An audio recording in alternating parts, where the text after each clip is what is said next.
ये रिकॉर्डिंग के तौर पे आपको शेयर कर सकते हैं। राइट बेटा, so CPU is that one which gets data from the user और उस रॉ डाटा को लेकर उसको प्रोसेस करता है और आपको एक सिस्टमेटिक या फिर इंफॉर्मेशन में कन्वर्ट करके आपको डाटा प्रोवाइड कर देता है, इंफॉर्मेशन दे देता है। Primary storage is temporary memory, जो आपको जिसको हम रैम कहते हैं। यहाँ पर हम टेम्पररीली डेटा स्टोर करता है कंप्यूटर और उसके बाद उसको इंस्ट्रक्शन को प्रोसेसिंग के लिए इसको फर्दर भेज देता है। RAM is a kind of primary memory, हम इसको वोलेटाइल मेमोरी भी हम उसको कहते हैं। Secondary storage devices, secondary storage memory is that memory which what we can say कि आपके जो परमानेंट डेटा को स्टोर करती है अपने पास। हार्ड डिस्क, जिस तरह से हम कहते हैं कि hard disk is your permanent kind of storage, permanent kind of memory, secondary memory हम उसको कह सकते हैं। Okay, input devices which convert data and instruction into the electronic form for input to the computer। जो हम किसी की को प्रेस करते हैं, किसी बटन को हम प्रेस करते हैं तो वो उसको एक इलेक्ट्रॉनिक फॉर्म में कन्वर्ट करके सिस्टम के पास भेज देते हैं ताकि सिस्टम उसको प्रोसेस कर सके, उसको देख सके, उसको बता सके। इस तरह के डिवाइसेस को हम कहते हैं input devices, like keyboard, like mouse, like scanner. या आपके इसको डेटा फॉर्म में, इसको वेब फॉर्म में या इलेक्ट्रॉनिक फॉर्म में इसको कन्वर्ट करके कंप्यूटर को इनपुट के तौर पे डाटा प्रोवाइड करते हैं। फिर हमारे पास आते हैं आउटपुट डिवाइसेस, जिनके थ्रू हम अपना आउटपुट चेक कर सकते हैं, लाइक स्क्रीन, मदर आई मीन आपको monitor, like printer, like speakers, जिनके थ्रू हम उस डाटा को अपने पास रिट्राइव कर सकते हैं, देख सकते हैं, चेक कर सकते हैं। कम्युनिकेशन डिवाइसेस, जो आपको कनेक्शन प्रोवाइड करता है कंप्यूटर और कम्युनिकेटिंग डिवाइसेस के साथ, ठीक है, like network cards, these are different communicating devices. Buses बेटा, जिस तरह से आपके इंसान के अंदर खून जो आपके दिल से मूव करता है और आपके पूरे बॉडी में डिफरेंट ऑर्गन्स तक खून पहुंचता है, तो वो रगों के जरिए से, वेन्स के थ्रू आपके पास पहुंचता है। इसी तरीके से कंप्यूटर के पास बसेस होती हैं जिनके थ्रू डाटा ट्रैवल करता है और वो डाटा ट्रैवल करके किसी भी पर्टिकुलर हार्डवेयर के पास वो डाटा जाता है और उसके बाद फिर वो उसको ट्रांसमिटिंग होती है। Circuitry paths for transmitting data and signals among the parts of the computer system. It works like same as like mean. Okay, computer represent data 0 and 1 binary numbers के थ्रू, जो हमने बात की थी कि आपको कंप्यूटर डेटा प्रोवाइड करता है।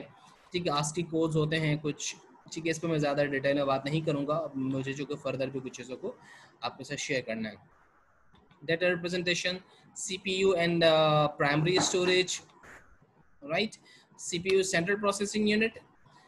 ओके बेटा, यहाँ पर देखें कि मेमोरी डेटा देखें, यहाँ से इनपुट डिवाइस के थ्रू डेटा जाता है आपकी मेमोरी में और फिर मेमोरी से इसको इंफॉर्मेशन में कन्वर्ट किया जाता है और उसके बाद आउटपुट डिवाइस में के थ्रू हम उसको देख सकते हैं ना।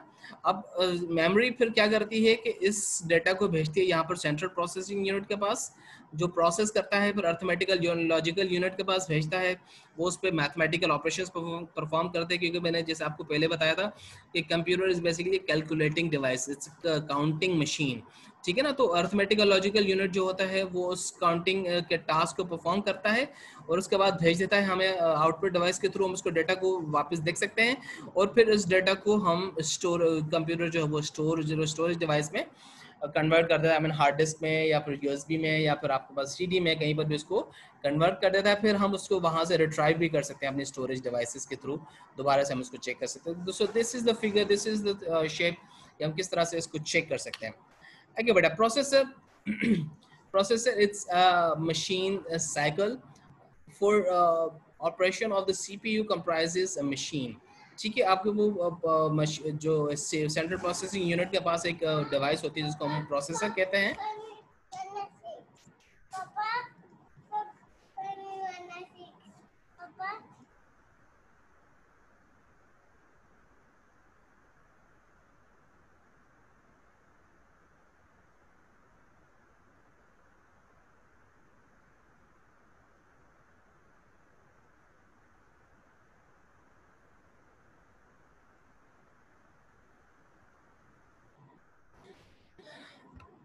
आगे क्लास प्राइमरी सेकेंडरी स्टोरेज, इसको मैं थोड़ा सा आगे लेके जाऊंगा। Arithmetical logical unit, processor, this is your primary storage.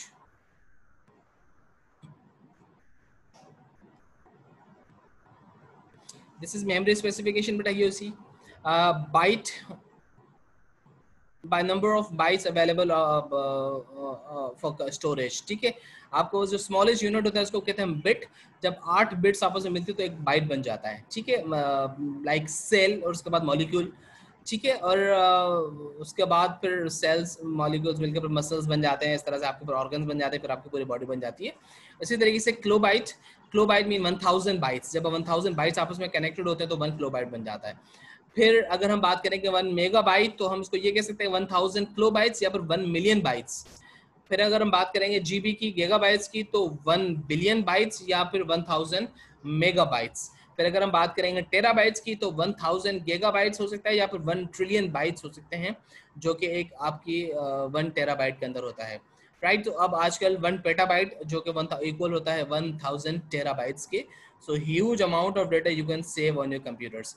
Modern primary storage devices with a random access memory and read-only memory. RAM is it's like a chip जो आपके system, आपके मदरबोर्ड के साथ कनेक्टेड होती है, जिस जो जहाँ पर टेम्पोरली डेटा स्टोर होता है। और read only memory, this is programmable language, जिसमें आप डेटा आपके पास सिर्फ आप विजुअलाइज कर सकते हैं, आप उसको रीड कर सकते हैं, आप उसको चेंज नहीं कर सकते। राइट बेटा, random access memory, this is you can C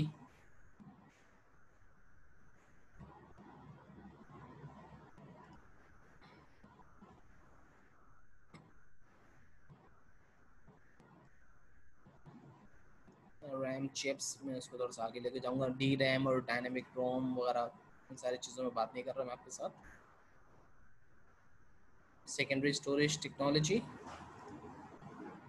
okay, यहाँ पर देखें अब स्टोरेज में बेटा, जिस तरह से जुनैद ने कहा था और कुछ और बच्चे कि सर ये सीडी या फिर यूएसबी देखें, ये सारे स्टोरेज डिवाइसेस हैं। This is your floppy disk, this is hard disk. ठीक है, ये सारे स्टोरेज डिवाइसेस हैं, हम इनको इनपुट डिवाइसेस में काउंट नहीं करते। हम इसमें डाटा स्टोर करते हैं और उसके बाद उस डाटा को हम ट्रैवल करवा देते हैं। So these are physical material use for data storage और आल्सो कॉल्ड सेकेंडरी स्टोरेज, जिसमें हमारा परमानेंटली डाटा स्टोर हो जाता है।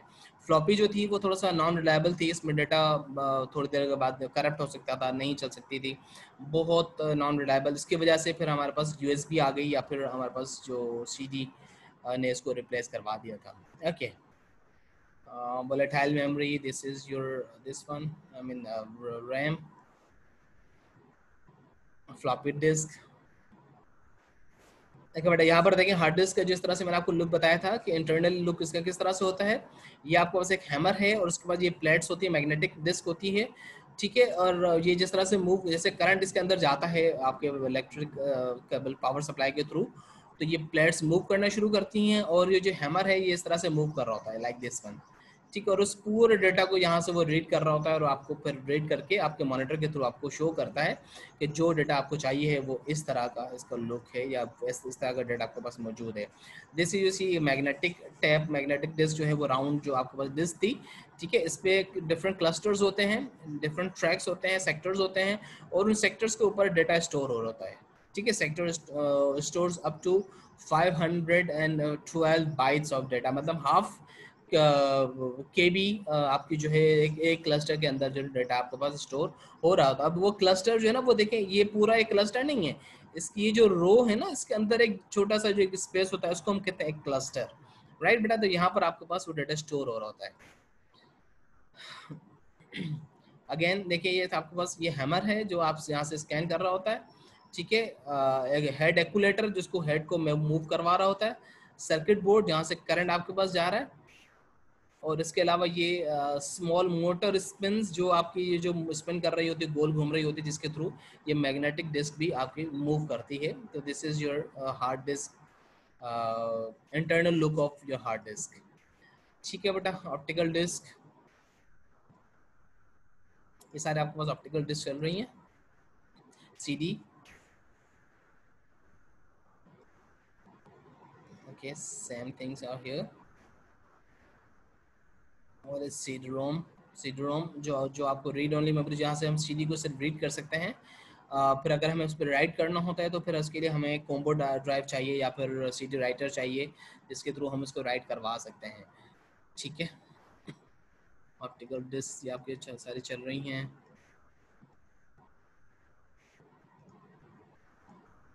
PC cards,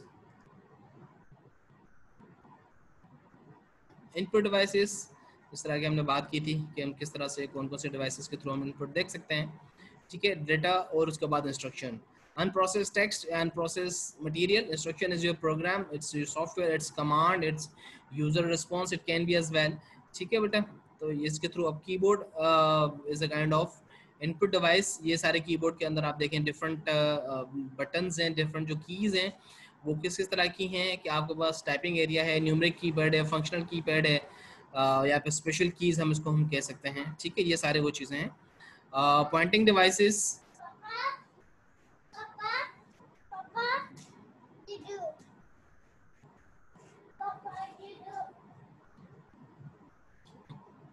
just a minute.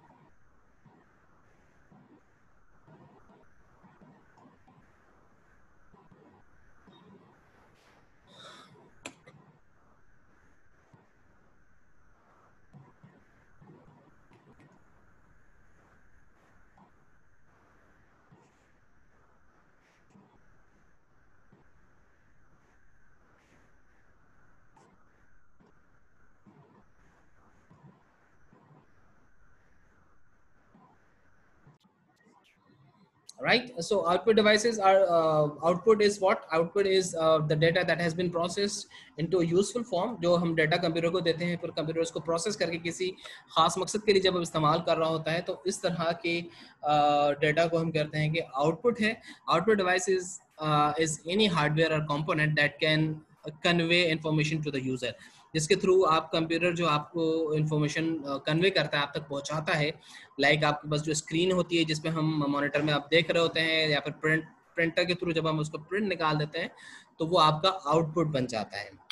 आगे बेटा, display devices like monitor, like multimedia screen, like other things, ये सारे आपके पास हैं। CRT मॉनिटर्स, ये आपके पास कैथोड रे ट्यूब मॉनिटर्स होते थे जो कि साइज डिफरेंट साइजेस में है, 15, 17, 19, 21, 22 डिफरेंट इंचेस की साइजेस में आपके पास ये अवेलेबल हैं CRT मॉनिटर्स। ये इसका पूरा एक मैकेनिज्म है किस तरह से ये काम कर रहा है CRT मॉनिटर।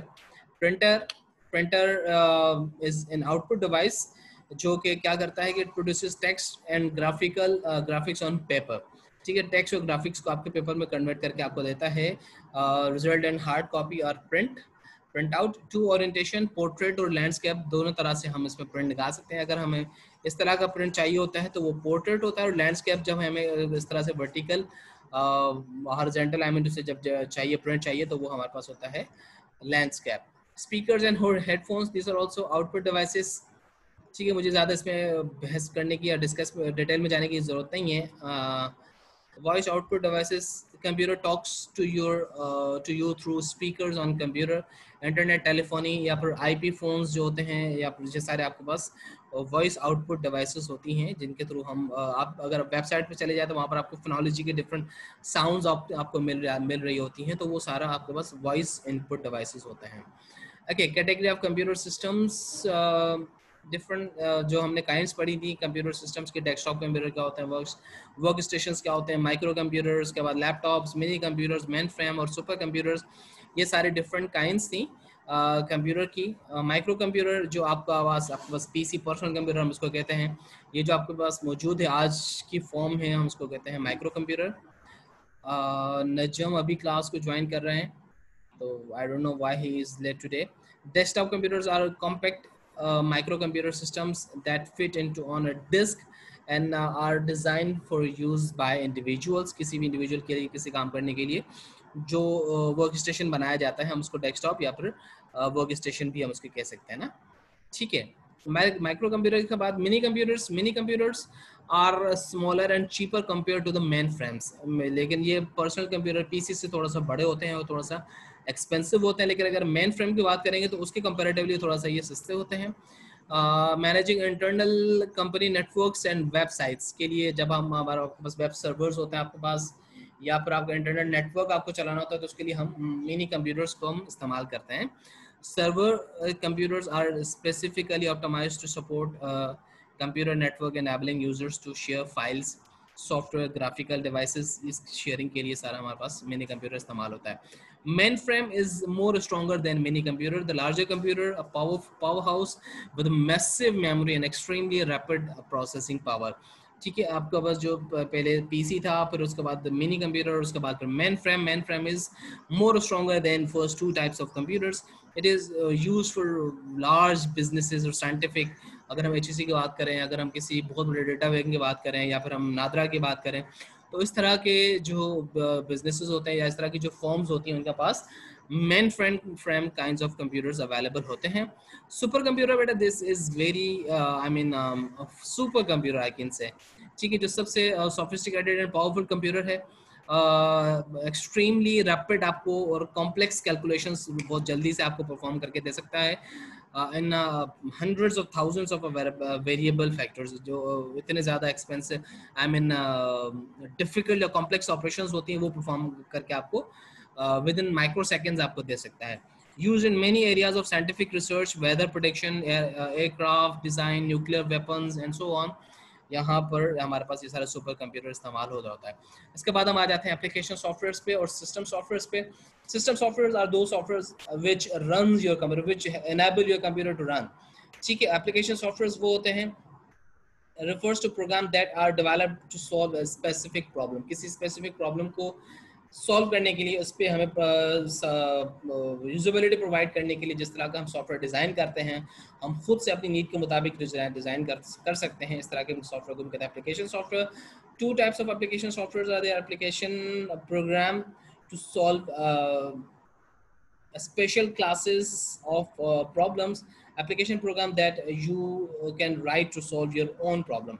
अब कुछ स्पेशल क्लासेस ऑफ प्रॉब्लम्स मतलब या केसेस ऑफ प्रॉब्लम्स मतलब इस तरह से कि एम एस वर्ड जो है या फिर एम एस ऑफिस एक ऐसा सॉल्यूशन है जो कि सबके लिए है ना, एक स्पेशल है.